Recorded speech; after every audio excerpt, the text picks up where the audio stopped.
E em dado momento, este tenente, ele leva um tiro de fuzil. Inclusive, existe um estudo americano também, que, se eu não me engano, foi feito pela FBI, que comprova que as imagens, elas geram uma distorção da realidade do que você enxerga no momento de estresse. A troca era uma coisa comum, né? Era uma coisa assim. E era algo que, ajudava a polícia. Funciona. E esse cara virava um cagueta. O que você acha das câmeras que os policiais estão usando? Isso. Câmeras, as chamadas câmeras corporais, a gente tem que analisar aonde elas foram criadas. Tudo que tem nos Estados Unidos de 5, 10 anos para trás chega para o Brasil. Sim. Eu me recordo quando eu assisti o filme Assédio Sexual. Você lembra aquele filme famoso? Não sei. Com a Demi Moore? Foi um puta filme Moore famoso. eu conheço. Teve um puta filme lá na época, e aqui nem se falava em assédio moral, e lá já era forte. Então, tudo que acontece lá, nos Estados Unidos, em matéria de legislação, tanto civil como criminal, chega aqui. Eu tenho um grande amigo na polícia de Nova York. Se vocês procurarem até na internet, é um baiano, que hoje é naturalizado, e ele trabalha na polícia de Nova York, chama Meia-Noite, tá? E o Meia-Noite, eu converso muito com ele. Caralho, meu irmão, com todo Meu irmão, respeito. quando fala esse nome pra você, o que tu imagina? Meia-noite. Porra, e vou te falar, um maluco muito Gigante. gigante, com terno e uma gravata assim, branco, entendeu? Um chapéu branco, um óculos assim na ponta do nariz, um charuto, Não, uma Meia-Noite é tatu. fera, cara. É um brasileiro que está lá já há 15 anos. E eu, quando tenho assim, alguma dúvida, eu ligo para o Meia-Noite. E quando começou as câmeras em São Paulo, eu liguei para o Meia-Noite. Porque o Meia-Noite é polícia. É a polícia dos Estados Unidos. E eu falei, está tendo aqui uma polêmica muito grande em relação às câmeras policiais. Ele falou, mas por quê? Eu falei, porque o policial se sente constrangido, que atrapalha o trabalho. Ele falou, espera um pouquinho. Aqui nos Estados Unidos, isso tem mais de 20 anos.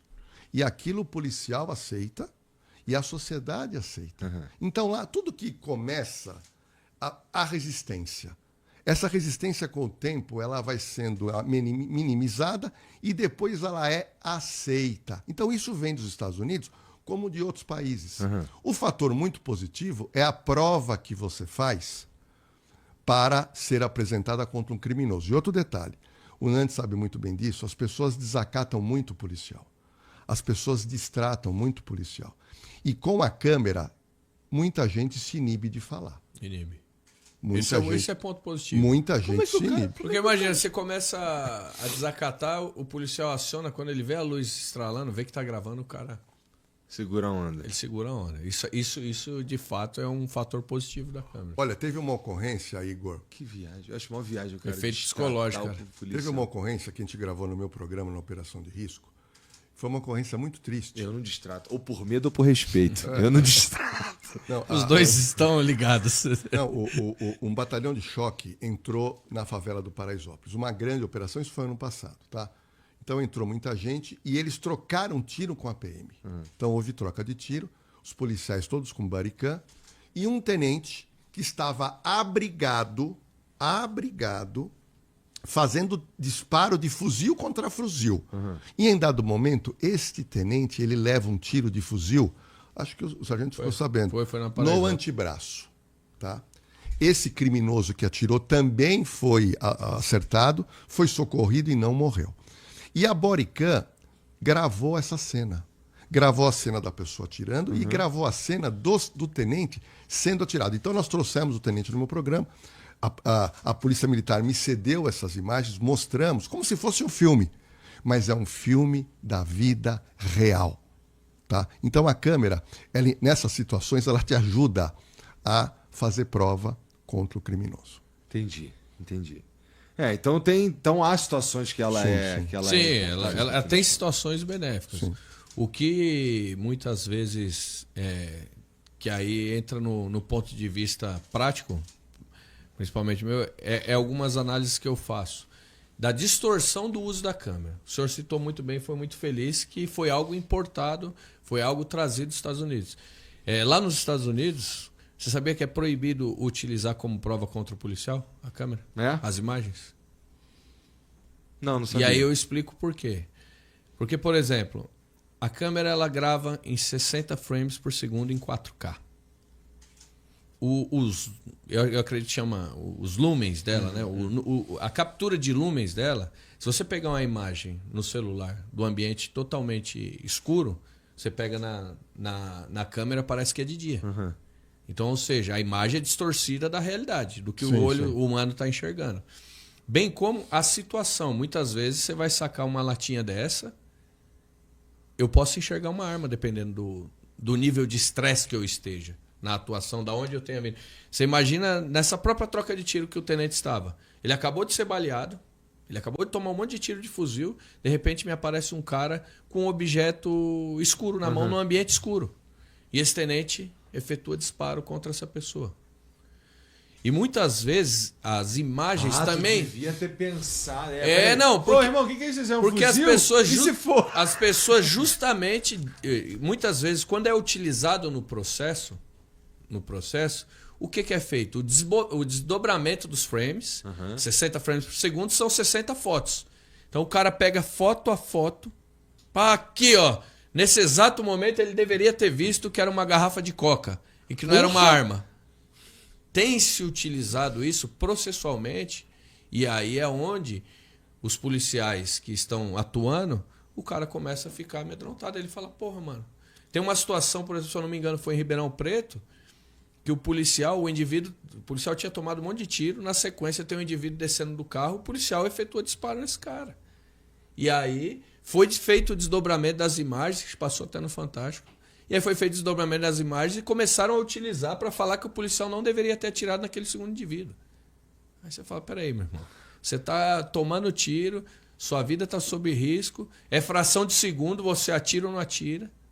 E aí é onde que eu acredito que aqui não se deveria utilizar as imagens, até porque a própria Constituição prevê que você não pode constituir prova contra si mesmo. E você está ali constituindo prova, então assim... inclusive existe um estudo americano também, que se eu não me engano foi feito pela FBI, que comprova que as imagens elas geram uma distorção da realidade do que você enxerga no momento de estresse. Já existe esse estudo, tem um estudo americano sobre isso. Então, assim, eu acho excelente, tem trazido benefícios com relação a conjunto probatório para elucidar uma ocorrência. Porém, também em situações que muitas vezes o policial sob estresse ali na adrenalina agiu, os policiais têm sido... Condenação eu não me recordo ainda de ter havido. Porém, gera todo um desgaste. Você imagina que você é policial, o policial ganha muito bem, né? Aí você tem que responder um tribunal do júri e para começar um advogado vai te cobrar R$100.000 para você defender. Então, Não, o policial sofre. Aí muitas vezes o policial é submetido a 1, 2 vezes ao júri, meu irmão. Imagina, o cara tem que vender a casa. Chega o Ned pra mim e fala assim, cadê o documento? Aí eu faço assim. Pronto. Oi, Exatamente. toma aqui meu documento. Exatamente. Vou tomar? Agora, a câmera atrapalha uma coisa também importante, é o seguinte. Isso a gente pode falar hoje, nós somos aposentados, tá? Mas eu tive um caso recente onde um policial da ativa do Rio de Janeiro me confessou o que ele fez para esclarecer o crime contra o Tim Lopes. Então imagina a seguinte situação, o Tim Lopes foi fazer um trabalho e ele sumiu. Foram na delegacia do Rio e lá estava um policial civil, e lá tem outras nomenclaturas, é o detetive, e foi atendido por um rapaz que era jovem, chamado Daniel Gomes. E ele atendeu e ele percebeu a gravidade dos fatos. Ele reuniu um monte de polícia, foi lá para a Vila Cruzeiro, fizeram uma varredura, ouviram zum, zum, zum, se o Lopes sumiu. E na cabeça deles ele podia ter estado em refém. Ok. E uma pressão da imprensa, da Rede Globo, onde está o Tim Lopes, e aquilo ficou dias, e estava na mão desse investigador, desse detetive. Bom, ele está lá trabalhando, e isso ele me contou no meu YouTube, na Cena do Crime, ele contou isso, e eu até fiquei preocupado, mas depois ele explicou por que ele contou. Algo que um policial não conta. E daqui a pouco eu quero falar o problema da câmera. Ele estava trabalhando no 7º dia do desaparecimento do Tim Lopes, quando a polícia militar chega com um traficante que foi pego com droga para ser preso. Falou, Daniel Gomes, tá aqui, ó, pegamos esse cara aqui em flagrante. Beleza. Ele começa a conversar, vocês pegaram ele aonde? Vila Cruzeiro. Pô, Vila Cruzeiro ele já lembra do Tim Lopes. Ele chega, ele pega esse rapaz, leva para uma sala e fala, você é da Vila Cruzeiro? Ele falou, sou. Ele falou, meu, o que aconteceu com o Tim Lopes? O cara olhou para ele e falou assim, mas por que eu vou falar para você? Eu tô preso, filho. Pô, você tá me tirando? Ele falou, não, mas você sabe o que aconteceu com ele? Eu falei, olha, vou ser muito sincero com o senhor. Eu não sei. Mas se eu bater papo com 3, 4 pessoas, eu vou descobrir quem é. E aí, olha a situação que está a polícia. Ele, policial com uns 35, 40 anos, ele pegou e falou o seguinte, é o seguinte, se eu te soltar, você me fala o que fizeram com ele? O cara falou, eu prometo que eu falo. Porque eu estou em cana. Ele estava em cana no tráfico. E fica preso um tempo. Ele não queria ser preso. E o policial também confiou no semblante dele. Ele tinha um celular velho, deu o celular na mão e falou, olha, você vai lá, você conseguindo alguma coisa, você me liga e joga fora o seu celular. Só que tinha 2 policial militar. Mas é tudo parceiro, policial de área, policial, tudo parceiro. Ele chamou os 2 PM e falou, olha, o cara pode ser que ele me ajude a resolver o caso do Tim Lopes. Os polícias entenderam, porque era um crime menor para você resolver um crime maior. Daqui a pouco eu pego esse cara de novo. Você entendeu? E tem até uma justificativa legal quando você faz isso, doutor. Você ainda pode, mas infelizmente não é bem interpretado. Não poderia ser bem interpretado se estivesse sendo gravado. Isso aí não, mas se tivesse gravado, não teria. Tô entendendo. Então o que aconteceu? Esse cara soltou o traficante, que era do Comando Vermelho. E esse cara, ele falou, eu vou cumprir minha palavra, porque no Rio o bicho estrala. Ele falou, eu vou cumprir. Bom, deu 70 horas, toca o telefone do Daniel Gomes. Falou, olha, o negócio é o seguinte, pega papel aí. Contou tudo o que aconteceu. Ele falou, olha, ele foi tirado da Vila Cruzeiro, foi levado para outro lugar, foi levado... O local onde queimaram ele no forno de micro-ondas e...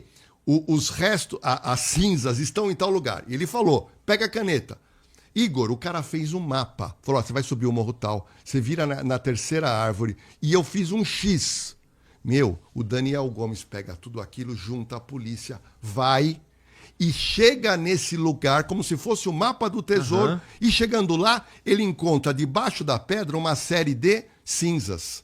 Só que nessas cinzas tinha um pequenino pedacinho de uma costela, aonde se podia fazer o exame de DNA. E junto tinha um pedacinho da câmera, da microcâmera da Rede Globo que estava com ele. Foi feito o exame de DNA, o que aconteceu? Era o Tim Lopes, ele deu o nome de todos que participaram e todos foram presos. Por que eu contei essa história? Primeiro, por que o Daniel Gomes me contou essa história? Eu fui pro Rio para ele me contar. Porque ele falou para mim, ele já está com 72 anos na ativa, e o crime que ele cometeu está prescrito. Aí sim, pô, entendi. Corajoso, porque eu falei para ele, você está me dando essa exclusividade e você está contando uma história da Polícia Civil do Rio de Janeiro. Porque ninguém sabia como que esclareceram a morte do Tim Lopes. Foi o Daniel Gomes cometendo, entre aspas, um crime. E o que o sargento falou... Eu só quero complementar isso. O policial antigamente fazia troca. É verdade, mentira? Troca da cana. Fazia troca da cana. Você tem uma cana pequena, você fala, me entrega a casa-bomba, me entrega o traficante. O cara, às vezes, entrega. Às vezes, você pode até confiar e dar no o burro. Hoje, com a câmera, acabou a troca. Então, se você falar para mim o grande prejuízo, além desse que o Nantes fala, que uma má interpretação da imagem, essa troca que você vê em todo filme americano, que o policial troca, isso acabou com a câmera. Então você deixa de esclarecer um crime maior, de fazer uma troca, porque a câmera, se o policial fizer isso e isso vir à tona, é cadeia. Pode perder o cargo. Mais um prejuízo da câmera, bem nessa linha do que o senhor está falando, nós trabalhamos com muita informação nas ruas. Então, muitas vezes... no interior da comunidade, fazendo uma incursão, às vezes porque tem muita gente de bem dentro das favelas. Sabe disso aí. E às vezes você encontrava a Dona Maria lá, Dona Maria, eu tomar um café aqui, tá cheiroso. Você chegava lá, começava a conversar com ela, a mulher simpatizava, não aguenta mais o traficante na porta de casa, falava assim, ó, é a casa do lado ali. Então você saía, entrava em mais meia dúzia de casa, para o cara não se ligar que você tinha saído da casa da Dona Maria, e depois você ia lá e dava o flagrante. Pegava. Só que hoje, como é que a dona Maria, olhando pra câmera, vendo que tá gravando ela vai falar? Esse ela é um problema. sabendo que o advogado... Porque essas imagens vão ser anexadas no processo. Ela sabendo que o advogado vai ter acesso às câmeras. E até mesmo por proteção a ela, como é que eu vou ter coragem de expor a dona Maria, mesmo que ela não saiba que ela está falando que pode ser visto pelo advogado do criminoso? Como é que eu como policial, vou ter coragem de expor uma pessoa dessa? Eu não vou. Até aquelas mesas que chegavam na porta da viatura assim e falavam, meu, tá acontecendo um sequestro, os caras estão com a vítima mocosada do lado da minha casa. Até essa vítima você tem que ter um cuidado, porque isso vai ser anexado nos autos do processo e o advogado de defesa do bandido vai ter acesso. E não duvidando dos advogados, mas infelizmente a gente sabe que existem maus profissionais. Quem me garante que o advogado que vai pegar esse caso não entrega essas imagens para o bandido para que a vítima possa sofrer o denunciante possa sofrer uma retaliação? Então ficou complicadíssimo de trabalhar. Isso aí eu vejo que, embora tenha os pontos positivos, mas ajudou demais o crime. É verdade, a troca acabou. A troca era uma coisa comum, né? Era uma coisa assim. E era algo que... E era algo que ajudava a polícia. Funciona. Não, e esse cara virava um cagueta. Vocês pegavam uma intimidade. Pô, esse cara foi sério. Esse cara virava um cagueta. Então isso acabou. Isso realmente... Se você gostou do vídeo, não se esqueça de deixar o like e se inscrever no canal. Vejo você no próximo vídeo.